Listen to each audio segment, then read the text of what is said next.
ইরানের কৌশলগত দ্বীপগুলো দখলের পাঁয়তারা এবং আঞ্চলিক দেশগুলোর রহস্যজনক ভূমিকা নিয়ে তেহরান এখন রণংদেহী মূর্তিতে।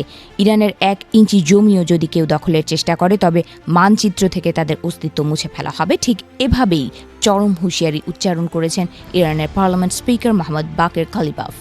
পারস্য উপসাগরের নীল জলরাশিতে অবস্থিত ইরানের দ্বীপগুলোকে ঘিরে যখন ষড়যন্ত্রের জাল বোনা হচ্ছে, তখন তেহরানের এই হুঙ্কার পুরো মধ্যপ্রাচ্যকে কাঁপিয়ে দিচ্ছে। ইরানি পার্লামেন্ট স্পিকার সাফ জানিয়েছেন, নির্দিষ্ট গোয়েন্দা তথ্য রয়েছে যে ইরানের দ্বীপ দখলের জন্য এ অঞ্চলেরই একটি দেশ পর্দার আড়ালে থেকে শত্রুদের মদত দিচ্ছে। কালিবাফের ভাষায়, শত্রুপক্ষের যারা লঞ্চ প্যাড হিসেবে নিজেদের মাটি ব্যবহার করতে দিচ্ছে, তাদের ভাইটাল ইনফ্রাস্ট্রাকচার বা গুরুত্বপূর্ণ স্থাপনাগুলো হবে আমাদের পরবর্তী টার্গেট।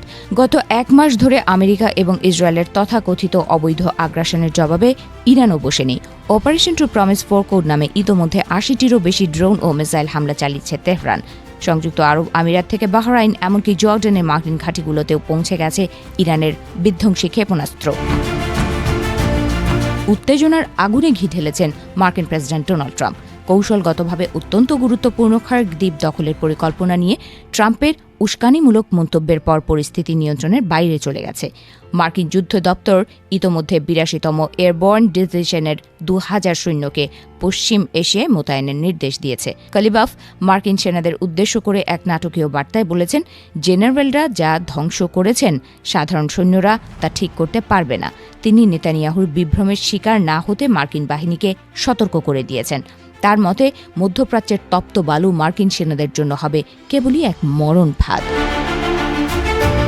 অন্যদিকে ইরানের পররাষ্ট্রমন্ত্রী আব্বাস আরাকচি আবেগঘন ও কড়া বিবৃতিতে প্রতিবেশী দেশগুলোর দ্বিমুখী আচরণের সমালোচনা করেছেন। তিনি বলেন, অনেকে কথা দিয়েছিল তাদের মাটি ব্যবহার করে ইরানে হামলা হবে না, কিন্তু তারা কথা রাখেনি।